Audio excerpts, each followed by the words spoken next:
Chapter number 14 का topic number 14.13 is hazards of electricity. Hazards mean खतरा। जो electricity हम यूज़ कर रहे हैं, इवन आजकल हर चीज़ हमारी, इवन हमारे लैपटॉप्स, मोबाइल्स, हमारी ईच एंड एवरीथिंग किस पे बेस करी होती है? इलेक्ट्रिसिटी पे, ठीक है। इवन ओवन्स हैं, हम हर मशीन यूज़ करते हैं, वॉशिंग मशीन हो गई, ड्रायर्स हो गई, कुछ भी, तो वो सारी चीज़ें कब ऑपरेट होती है? जब उनको इलेक्ट्रिसिटी मिलती है, ठीक है। तो इलेक्ट्रिसिटी हमारी लाइफ का एक मेजर पार्ट बन चुका है। लेकिन जहाँ पे ये हमें बहुत ज़्यादा फ़ायदा दे रही है, इसके कुछ ख़तरात भी हैं जिससे हमें बचना है। क्योंकि मोस्टली हम सुनते हैं कि किसी को करंट लगा एंड उसकी डेथ हो गई, तो वो बेसिकली इसी वजह से होता है, या हम उस तरह से उसको ट्रीट नहीं कर पाते, उतनी प्रिकॉशंस नहीं ले पाते, या हम कभी शॉर्ट सर्किट हो जाता है, जो है सर्किट्स के अंदर ही प्रॉब्लम आ जाती है, तो करंट लग सकते हैं। तो जहाँ एक तरफ हमें फ़ायदा हो रहा होता है, वहाँ नुकसान भी ज़रूर होता है। तो अगर हम उस नुकसान से बचना चाहते हैं तो हमें क्या क्या करना पड़ेगा, वो हम इस टॉपिक में डिस्कस करेंगे। फर्स्ट ऑफ ऑल कि हमारी जो बॉडी है, ह्यूमन बॉडी, वो बहुत अच्छा कंडक्टर है। एंड कंडक्टर्स का मतलब ही क्या होता है कि जिसके अंदर से हीट या इलेक्ट्रिसिटी पास आउट कर सके, ठीक है। तो हमारी बॉडी ऐसी है कि अगर थोड़ा सा भी करंट का कहीं से पाथ मिल जाए तो हमारी बॉडी के अंदर से पास आउट हो जाएगा, एंड वो हमारी जो ऑर्गन्स हैं उनको डैमेज कर सकता है, इसी वजह से डेथ कॉज हो जाती है। तो क्या होता है कि हमारे लिए इवन 50 वोल्ट्स या 50 मिली एम्पेयर करंट भी जो है वो बहुत ज़्यादा नुकसानदेह है। इसे कम पे हम थोड़ा बर्दाश्त कर लेते हैं, लेकिन अगर इससे ज़्यादा हो जाए, एक्सीड कर जाए, तो वो उसको बर्दाश्त करना मुश्किल हो जाता है, वो आपके ऑर्गन्स को डैमेज कर सकता है। तो ऐसी क्या चीज़ें हैं, ऐसी क्या प्रिकॉशंस हमें लेनी चाहिए ताकि हम इस इलेक्ट्रिसिटी शॉक से बच सकें, ठीक है। बेसिकली वो शॉक्स ही होते हैं जो आपको लगते हैं, झटका लगता है तो दिल चलना बंद हो जाता है, या कोई भी साइड इफ़ेक्ट ये कॉज कर सकते हैं। तो हमारे पास जो फर्स्ट चीज़ है जो हम एज अ प्रिकॉशन यूज़ कर सकते हैं, दैट इज़ द इंसुलेशन, ठीक है। इंसुलेशन डैमेजेस, या हम पहला उसको साइड इफ़ेक्ट कह लें कि ये ख़तरा किससे हमें ज़्यादा है, वो है इंसुलेशन से। इंसुलेशन से नहीं, बल्कि इंसुलेशन जब डैमेज हो जाती है तब। इंसुलेशन क्या है? बेसिकली हमने कवरिंग बनाई होती है, ठीक है। जो भी वायर है उसके ऊपर एक प्लास्टिक की कवरिंग कर दी जाती है। और वो क्यों की जाती है, प्लास्टिक को क्यों यूज़ किया जाता है? Because plastic is a insulator. Insulator means कि उसके अंदर से करंट या इलेक्ट्रिसिटी पास आउट नहीं करती, ठीक है। तो जिस चीज़ से नहीं पास आउट करी, इट मीन्स वो हमारे तक नहीं पहुंच पाएगी। तो हम क्या करते हैं, जितनी भी वायर्स हैं उनको प्लास्टिक कवरिंग के अंदर रखते हैं, यानी उनकी इंसुलेशन कर देते हैं। अब क्या होता है कि टाइम टू टाइम वो इंसुलेशन भी जो है वो ख़त्म होती रहती है, क्योंकि हर चीज़ जिसका हम इतना यूज़ कर रहे हैं, ऑब्वियसली उसका लाइफ टाइम, उसका जो एफिशिएंसी है, वो सब कुछ डिक्रीज़ करता जा रहा है। इवन अगर हम ह्यूमन बॉडी की भी बात करें तो क्या होता है कि जब हम यंगर एज में होते हैं तो हमारी कैपेसिटी काम करने की बहुत ज़्यादा होती है। इवन अगर जब बूढ़े हो जाते हैं तो हमारी कैपेसिटी बहुत कम हो जाती है, क्योंकि हम पूरी लाइफ टाइम में काम किया होता है, और करते करते करते आहिस्ता आहिस्ता इंसान की एनर्जी और सारा कुछ डिक्रीज़ हो जाता है, ठीक है। तो वही बात है कि यहाँ पे भी अगर हम एक चीज़ से काम लिए जा रहे हैं, क्योंकि डे नाइट हमारा इलेक्ट्रिसिटी से ही वास्ता रहते हैं, तो क्या होता है कि आहिस्ता आहिस्ता जो इंसुलेशन है वो भी, यानी कवरिंग जो है हमने बनाई हुई थी, वो भी डैमेज होती रहती है। अब जब वो कवरेज डैमेज हो गई, इट मीन्स कि अब वायर का और आपका डायरेक्ट कनेक्शन हो गया, तो कहीं से भी अगर उसको थोड़ा सा भी पाथ मिला तो करंट क्या होगा, बाहर निकल के आपकी बॉडी में भी फ्लो करना शुरू कर देगा, जो कि आपके लिए नुकसानदेह होगा। तो हमारा पहला ही हैज़र्ड क्या आ जाता है कि जब इंसुलेशन डैमेज हो जाती है।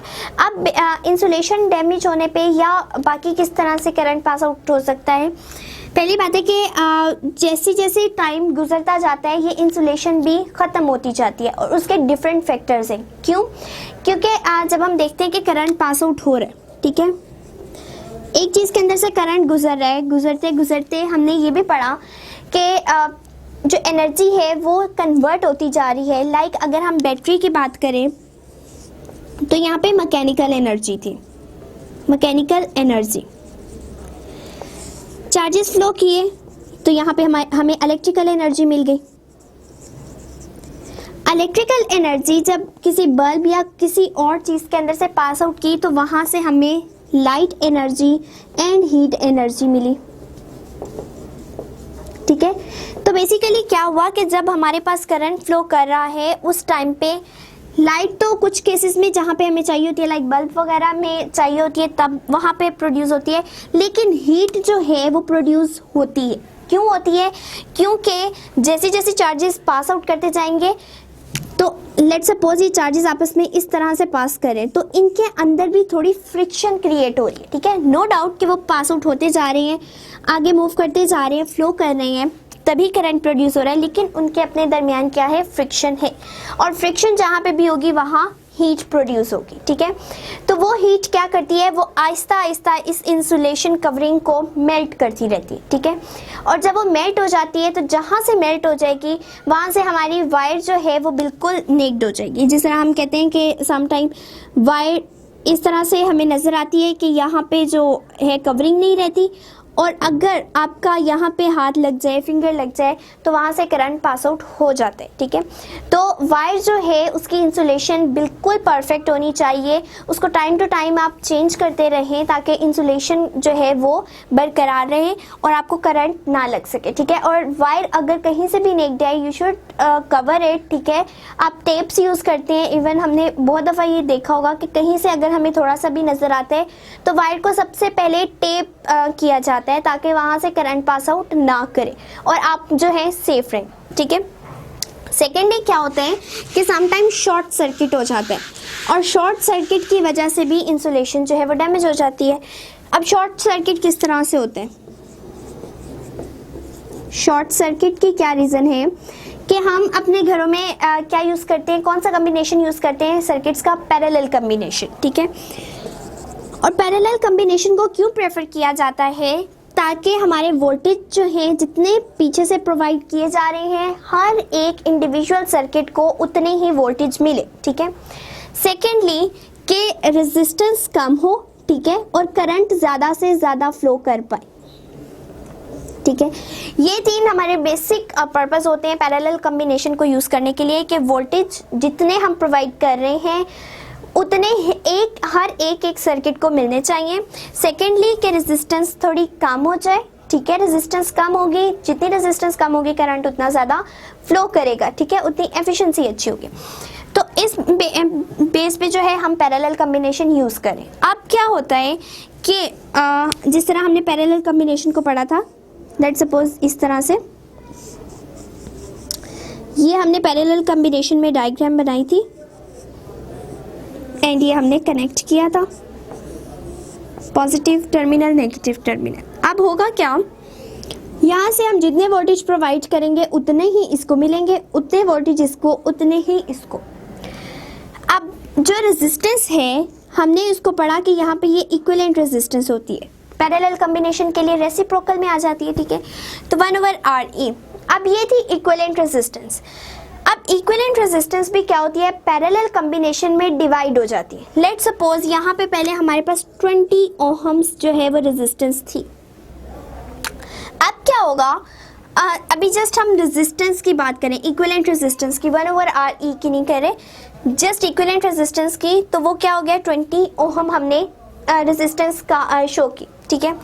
पैरेलल कम्बिनेशन में ये रेजिस्टेंस कुछ इधर चली गई, लेट्स सपोज यहाँ पे 10, यहाँ पे हम कर लेते हैं 7, यहाँ पे हमने कर ली 3 ओहम्स। तो क्या होगा कि ये रेजिस्टेंस जो हम पहले प्रोवाइड कर रहे थे या जो इंटरनली प्रोवाइड की जा रही थी टू द सर्किट, वो पहले 20 ओहम्स थी, ठीक है। 20 ओहम्स के क्रॉस करंट थोड़ा कम फ्लो करना था, लेकिन अब हमने उसको भी क्या किया, जब पैरेलल कम्बिनेशन में गई तो हर एक के पास हर एक रेजिस्टर की जो रेजिस्टेंस है वो डिफर कर गई, ठीक है। इक्विवेलेंट रेजिस्टेंस कुछ यहाँ आ गई, कुछ यहाँ आ गई, कुछ यहाँ आ गई, उसके वजह से क्या हुआ, करंट पे इफेक्ट आया। अब करंट इस वाले में से सबसे ज़्यादा पास करेगा, ठीक है, जहाँ पे रेजिस्टेंस सबसे कम होती है करंट सबसे ज़्यादा फ्लो करता है। अब जब करंट ज़्यादा फ्लो कर रहा है तो वो क्या करेगा कि एक्सेस अमाउंट में जब करंट फ्लो करना शुरू कर दे तब भी हमारी जो वायर है वो डैमेज हो जाती है। डैमेज होने की वजह से क्या हो जाता है, short circuit, and short circuit क्या करता है, अल्टीमेटली आपको हार्म कर सकता है, ठीक है। तो पैरेलल कॉम्बिनेशन हम अपने फायदे के लिए एक तरह से यूज कर रहे हैं, लेकिन पैरेलल कॉम्बिनेशन में शॉर्ट सर्किट भी हो जाता है। क्यों? क्योंकि हमारी जो इक्विवेलेंट रेजिस्टेंस थी जिसके क्रॉस एक लिमिट में करंट फ्लो करना था, अब वो लिमिट से थोड़ा एक्सीड कर गए, और अगर बहुत ज़्यादा एक्सीड कर जाए तो क्या हो जाता है, सर्किट डैमेज हो जाता है, जिसको हम शॉर्ट सर्किट का नाम देते हैं। तो हमें क्या करना चाहिए कि एक तो टाइम टू टाइम इंसुलेशन को जो है वो बरकरार रखने के लिए डिफरेंट प्रिकॉशंस यूज़ करनी चाहिए, वायर्स को चेंज करते रहना चाहिए, और अगर हमें कहीं से भी ऐसा फील हो रहा है कि करंट पास आउट हो सकता है तो उसकी फ़ौरन से कवरिंग करनी चाहिए ताकि करंट पास आउट ना हो और आप सेफ रहो। सेकेंडली जो हमारे पास इसका हैज़र्ड आ जाता है, दैट इज़ डैम्प कंडीशन। डैम्प क्या है, यहाँ पे हम मॉइस्चर की बात कर रहे हैं, ठीक है। अब ड्राई जब होती है हमारी स्किन, डैम्प कंडीशन। अब आपने ऐसा भी देखा होगा कि आपके जब गीले हाथ हों तो कहा जाता है कि स्विचेस को हाथ ना लगाओ, आप पहले इनको ड्राई कर लो, देन आप जो है स्विच को ऑपरेट करना, ठीक है। तो ऐसा क्यों होता है? बेसिकली जो हमारी स्किन है वो जब ड्राई होती है, खुश्क होती है, उसमें वेट नहीं होती, पानी नहीं होता, तो उसकी रेजिस्टेंस बहुत ज़्यादा होती है। तो करंट जो है अगर कभी फ्लो कर भी जाए तो बहुत कम अमाउंट में करंट फ्लो करता है, जो कि आपके लिए हार्मफुल नहीं है या कर ही नहीं सकता, क्योंकि इसकी रेजिस्टेंस बहुत ज़्यादा हो जाती है, ठीक है। लेकिन अगर आपकी वेट है, ठीक है, आपके जो हैंड्स हैं वो वेट है, तो आपके बॉडी की, आपकी जो स्किन है उसकी रेजिस्टेंस डाउन हो जाती है, रेजिस्टेंस कम हो जाती है, ठीक है। और according to Ohm's law, V equals to IR, ठीक है, अगर करंट बहुत ज़्यादा हो रहा है तो इस प्रोडक्ट को बिल्कुल मतलब स्टेबल रखने के लिए, इसके इक्वल रखने के लिए हमें एक चीज़ को कम करना पड़ता है, ठीक है। अगर एक चीज़ ज़रूरत से ज़्यादा इंक्रीज करती जा रही है, दूसरी कम होगी, तभी हमारे पास ये आंसर इसके इक्वल आ सकते हैं, ठीक है। अब क्या हो रहा है कि करंट रेजिस्टेंस जो है वो डिक्रीज हो, डिक्रीज जितनी वो डिक्रीज करेगी उतना करंट ज़्यादा फ्लो करेगा, ठीक है। तो क्या होता है कि जब वेट स्किन होती है रेजिस्टेंस कम होती है, ठीक है। रेजिस्टेंस जैसे कम होगी करंट ज़्यादा फ्लो करेगा, और करंट ज़्यादा फ्लो करने का मतलब है कि आपकी बॉडी गुड कंडक्टर है तो उसके अंदर से वो करंट फ्लो कर जाएगा, जो कि आपके लिए हार्मफुल है, ठीक है, आपके ऑर्गन्स को डैमेज करेगा। तो ये थे बेसिकली हमारे 2 मेजर जो हैज़र्ड्स हैं ऑफ इलेक्ट्रिसिटी। कि पहली बात है कि इंसुलेशन डैमेज हो जाती है जिसकी वजह से करंट पास आउट हो जाता है।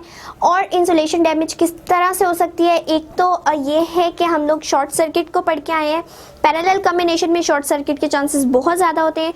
सेकेंडली क्या होता है कि जो हमारी वायर्स हैं उसमें एक्सेस अमाउंट में अगर करंट पास आउट कर जाता है या रेजिस्टेंस जो है वो आहिस्ता आहिस्ता अगर थोड़ी कम है और करंट बहुत ज़्यादा फ्लो कर रहा है, तो वहाँ पे हीट एनर्जी बहुत ज़्यादा प्रोड्यूस होगी, और जितनी हीट एनर्जी प्रोड्यूस होगी तो वो क्या करेगी, गर्म करेगी, तो मेल्ट करना शुरू कर देगी उस इंसुलेशन को। तो हमारा सर्किट जो है वो ख़राब, सर्किट तो नहीं बल्कि हमारी इंसुलेशन जो है वो डैमेज होना स्टार्ट हो जाएगी, और जैसे इंसुलेशन ख़त्म होगी तो करंट लगने के चांसेस बहुत ज़्यादा बढ़ जाएंगे।